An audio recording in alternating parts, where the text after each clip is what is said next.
These days, it can be hard to trust the media. What's true, what's fake, and who is behind the message? I'm a freelance journalist and videographer who has spent years studying the media. Now I'm taking a look at what local, regional, and national news stories mean to us here in North Central Washington. I'm Dominick Bonny, and this is Common Sense. Hi, I'm Dominick Bonny, and welcome to another episode of Common Sense. Today I'd like to get right into my first interview, which is with a local woman named Zoe Hedges, who penned recently an open letter to Wenatchee Police Chief Steve Crown, sharing her frustration with recent events, large public gatherings indoors that have been held to flaunt state guidelines and basically thumb the nose at the governor. She feels that local law enforcement should be doing more, as well as elected leaders should be doing more to hold these people accountable and dissuade them from having these events. Here's what she has to say, and then we're going to hear from Chief Crown after that. My name is Zoe Hedges, and I am a physical therapist. I work at Central Washington Hospital for Confluence Health. I've been there for about 18 plus years. Great. You don't mind if I take mine off? No, Okay. So you recently wrote an open letter to the Wenatchee Police Chief Steve Crown about a potential super spreader event just blocks from the police department. Can you summarize briefly what you said and tell me why you decided to write it?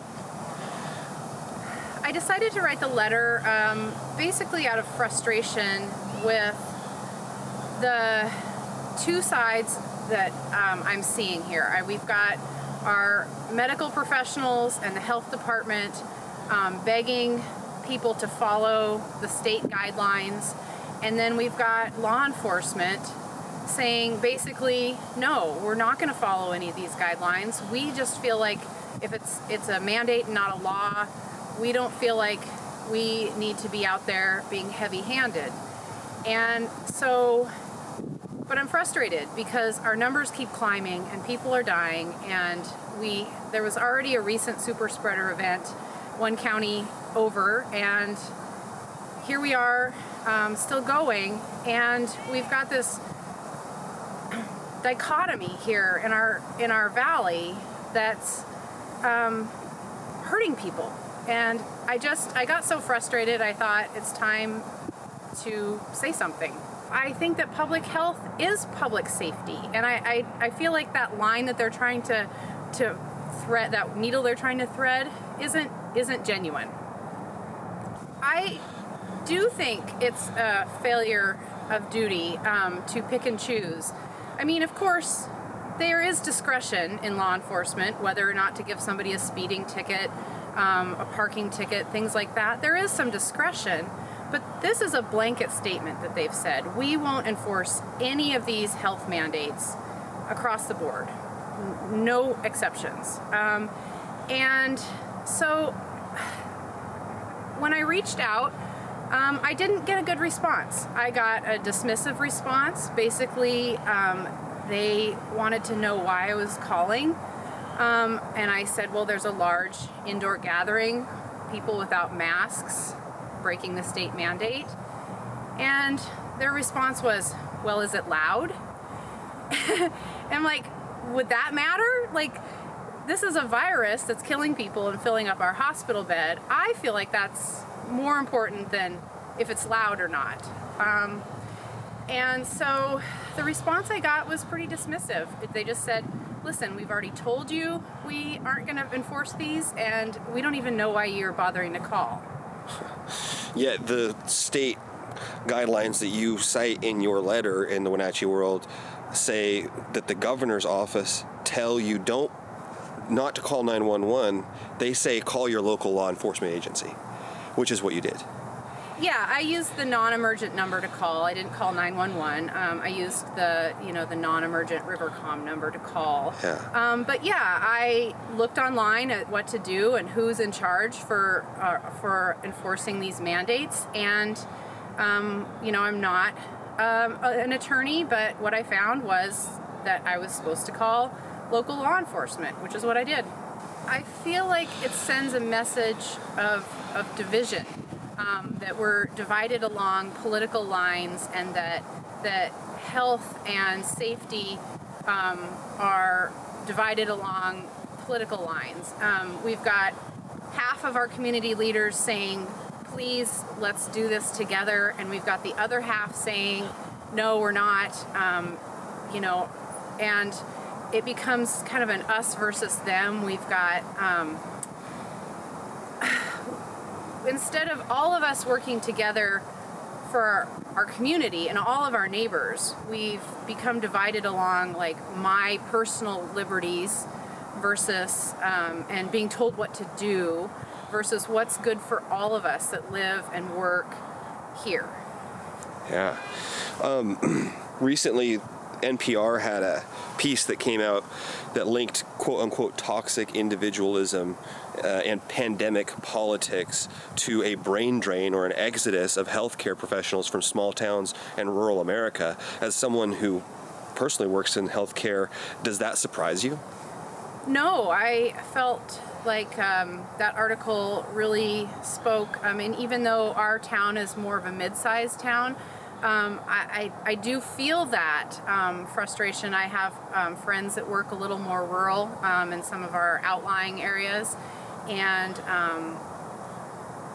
it definitely does feel like that, where we have now politicized science, and so somehow science and healthcare tends to fall along political lines, and it shouldn't. What do you think the path forward is here, I guess, as a community culturally? I jokingly said to my wife the other day, we're going to need a Truth and Reconciliation Council commission like South Africa had after the apartheid. That's obviously an exaggeration, but what do you think the path is back after enough of us get vaccinated that COVID's in the rearview mirror? As a community, how do we come together again? I don't know. That's going to be hard. I feel like, I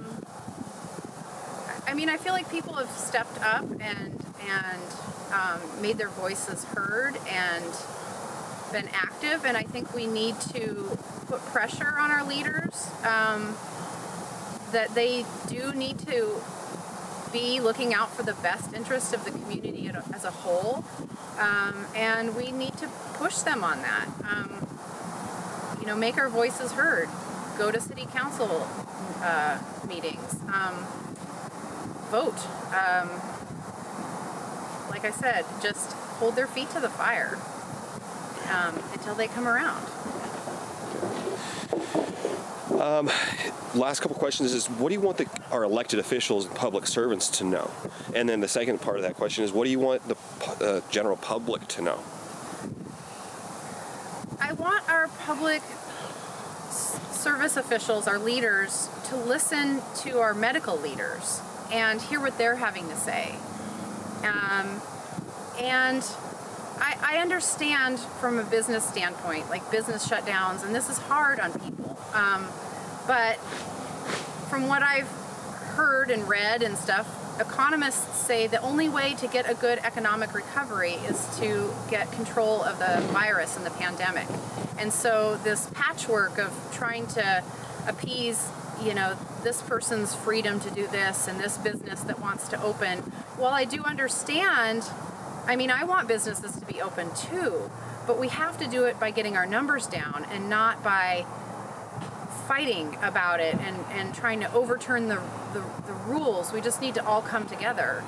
And as a hospital worker, I see the devastation, and I want people to know that people are really sick, and people that live here and work here, that you may know, and that it's not just 99% of people survive.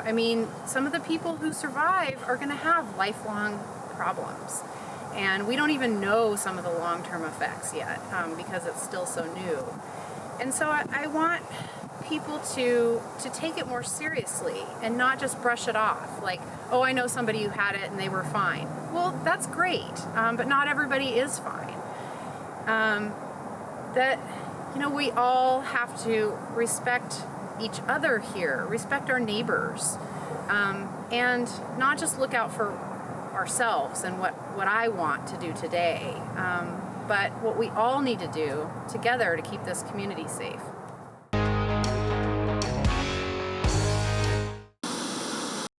The Performing Arts Center, the mountain bike trails. When I ride the Loop Trail, we've all been lifted by the giving generosity of our community. I think philanthropy is everywhere. I'm just overwhelmed with gratefulness. There is such a legacy of giving in this community. And that's a direct impact on my quality of life. And we have the duty to kind of do the same thing for our future generations. While it may be hard to resist those big brown eyes and pleading face, many people aren't aware that people food can be dangerous to pets. And it's not just because of the added weight gain. Some foods are downright dangerous, including chocolate.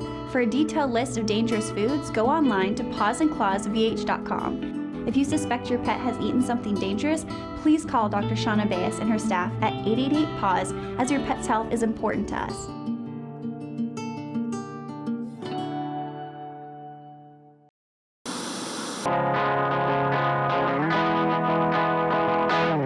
My first question is, have you had a chance to read Zoe Hedges' open letter in the Wenatchee World? And if so, would you like to respond? Sure. I've read the article or the opinion piece in the Wenatchee World. I have kind of talked a few things over in my head in regards to the response, but as we talked offline, there are some things that, yeah, there might need to be some records that need to be set straight. I think the biggest thing out of all this is emotions ran high during this pandemic. I mean, while some have lost their loved ones, others have gone to the brink of financial ruin. Needless to say, the nation has had tremendous difficulty navigating these unprecedented times. You know,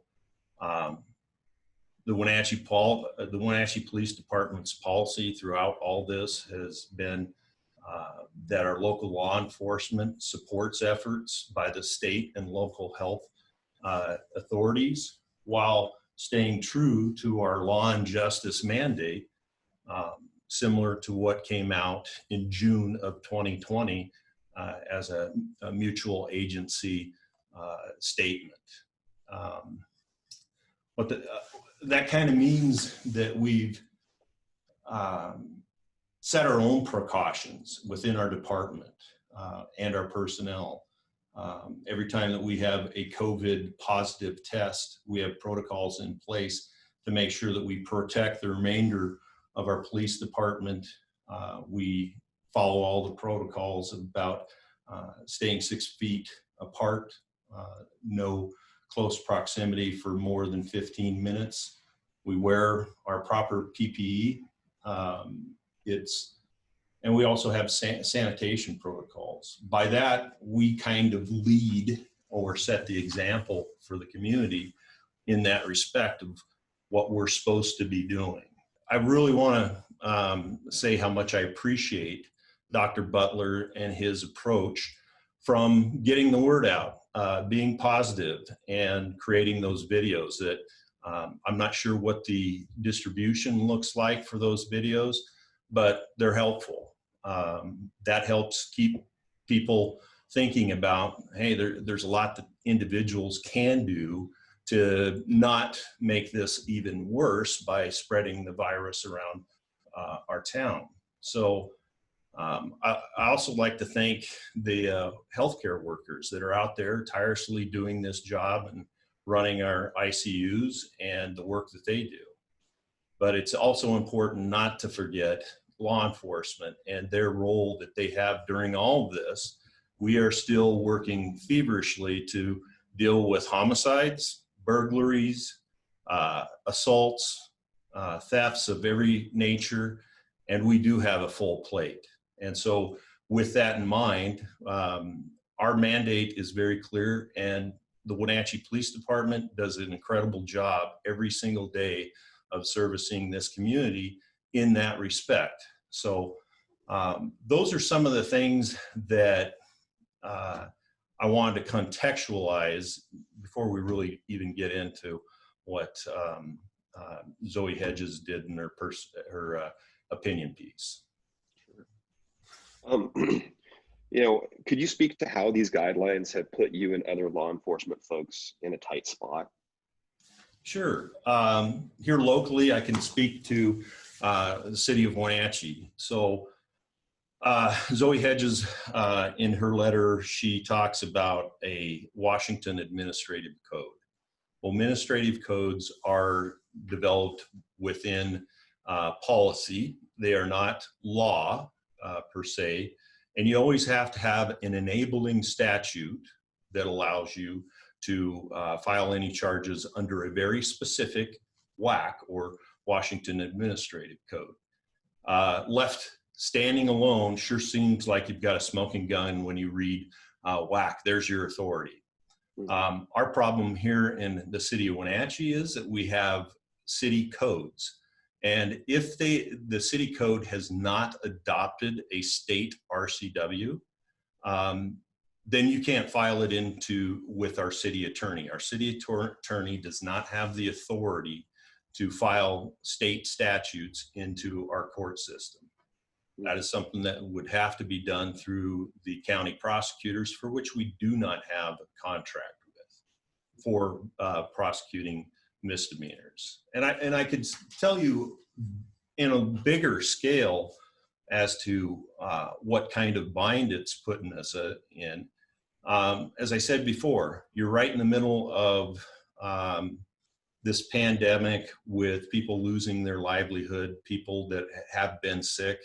I know a number of them, and we've had COVID positives in our department, and luckily everybody has recovered very well from that. But that can't be said true for everybody in our community. So you're right in the middle. Our biggest thing for all law enforcement is building public trust and being right in the middle of this pandemic. Activities that normally would have been dealt with through the health district and the health officer are not being necessarily dealt with. If you went to a restaurant and ate some food that had COVID, or E. coli in the food, who handles that? Well, it's a health district. We're being thrust into yet another unfunded mandate and additive to everything that we're trying to accomplish as a police department, including that public trust piece, which you don't want to erode through these type of situations.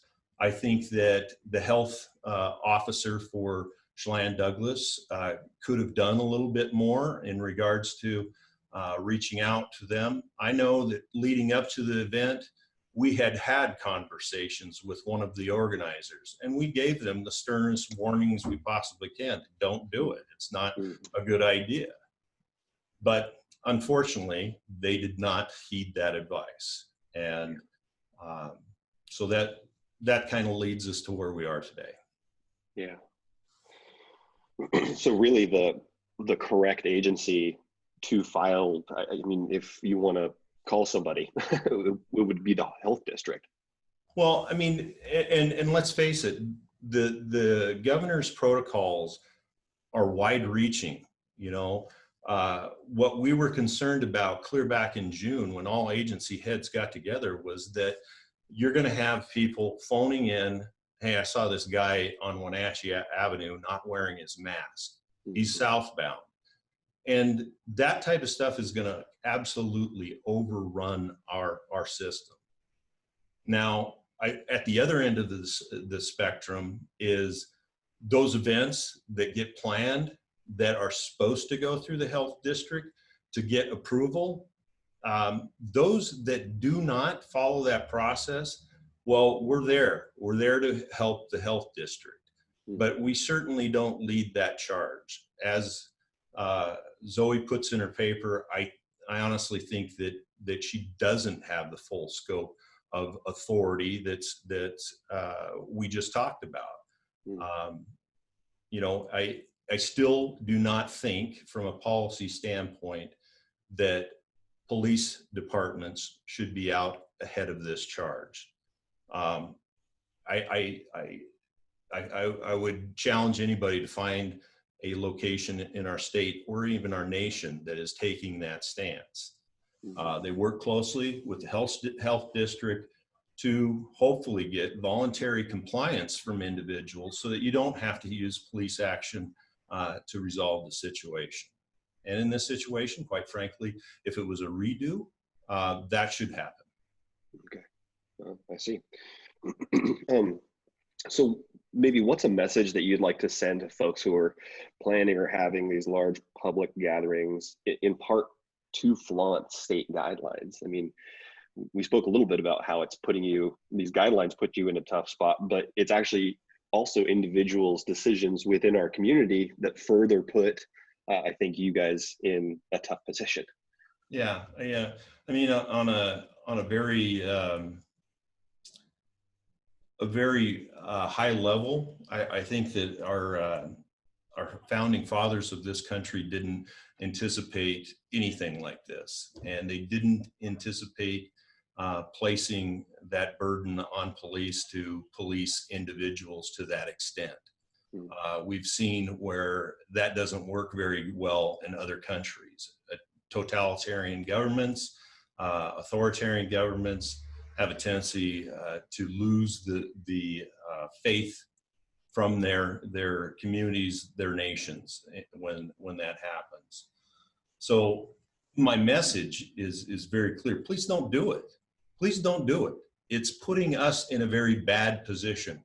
At some point, hopefully, when the vaccine becomes more widely available, when there is maybe some of the herd immunity that occurs with an outbreak like this, hopefully one day we will be in an environment and a situation where people can go back to their normal lives and have that emotional attachment satisfied with their loved ones, their family members. They're able to travel across the country, but that's not going to happen immediately. We know that. We're sitting on a year that all this has taken place. So with that in mind, please don't put us in those type of positions. I can't imagine a situation where our citizenry wants to put that type of authority in our hands, and actually that type of mission where we're driving down streets and looking at a number of cars parked out in front of a house and knocking on the door. I don't think that people want that. I think that people want people to just wake up and think about what they're doing and move their selves towards a little bit different thought process, knowing that it's not just about their health, but it's about other people's health that mostly are those that fall into the heavy risk areas. I see. Yeah, so with the light at the end of the tunnel, with vaccines coming, I know you've gotten one, and other folks, who are frontline healthcare workers and on the front lines of our community. With the light at the end of the tunnel, what's the message that you would like to send to our community? Be patient with people. Exercise the best that Wenatchee has. The reason why I love this community so much is because this is a loving, caring location. You can tell by how much people donate to causes. You can tell by how much people are engaged with sports, athletics, all the good things that we have in our community. Focus on those things where a day where you can get back to it. But for right now, focus on keeping yourself healthy and others around you. And let's get through this, but let's do it. It's a cliche that's been said a million times, but it's true. Let's get through it together.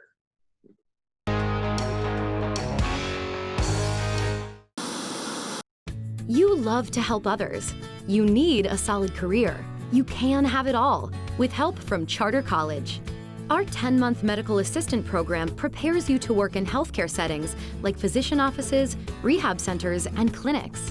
You'll learn to take patient vitals, assist with exams, administer injections, and maintain medical records. When you're ready to launch a rewarding healthcare career, visit chartercollege.edu because we work to get you to work. It's estimated that 1/3 of Americans do not have a financial plan. At D.A. Davidson, their advisors are working to change that because they understand the importance of planning for the future. At D.A. Davidson, they believe in partnering together to build a strategy tailored to your needs. They spend the time and have the knowledge to help keep your financial future on track. Let D.A. Davidson Financial Advisors of Wenatchee put the strength of advice to work for you. Mary Maids of Wenatchee has been professionally cleaning and sanitizing homes and businesses in North Central Washington since 1998. Mary Maids uses commercial-grade cleaners and viricides. Mary Maids has implemented additional safety and sanitation protocols. They are strictly following CDC guidelines for the safety of their clients and employees. For expert help with cleaning and sanitizing your home or business, call or look up Mary Maids of Wenatchee to schedule your free estimate today. Hey everyone, Fletcher and Amy Ellingson here from Live It Up. Join us every week as we answer your questions on health, wealth, and relationships. We're all about you creating a life that you love, so tune in to Live It Up.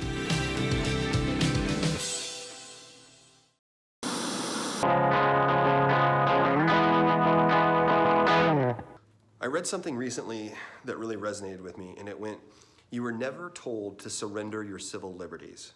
You were asked to help each other and stay healthy." I think it's important to realize that in those two interviews, Zoe Hedges and Chief Crown said some of the same things. They both want us to have patience and kindness with each other, and they both want our community to still be a community after this COVID crisis is over. And that's what I want too. I worry about resentment and fraying of relationships because of people's behaviors during this crisis. And I just want to remind people that we're so close to the end of the tunnel here. We're in the last mile of the race. We're in the last 5 minutes of the big game. And the tank might feel like it's empty, but we have to persevere mentally, and we have to reach down deep and find the wherewithal to cross that finish line and finish the game, because we're going to be really disappointed in ourselves, I think, if we allow this mental strain to ruin some of the things that make this community so great. So that's what I want to leave you with today, is a little bit of a look at this issue, and to remind people to have patience with one another. And let's not let the actions of a few bad actors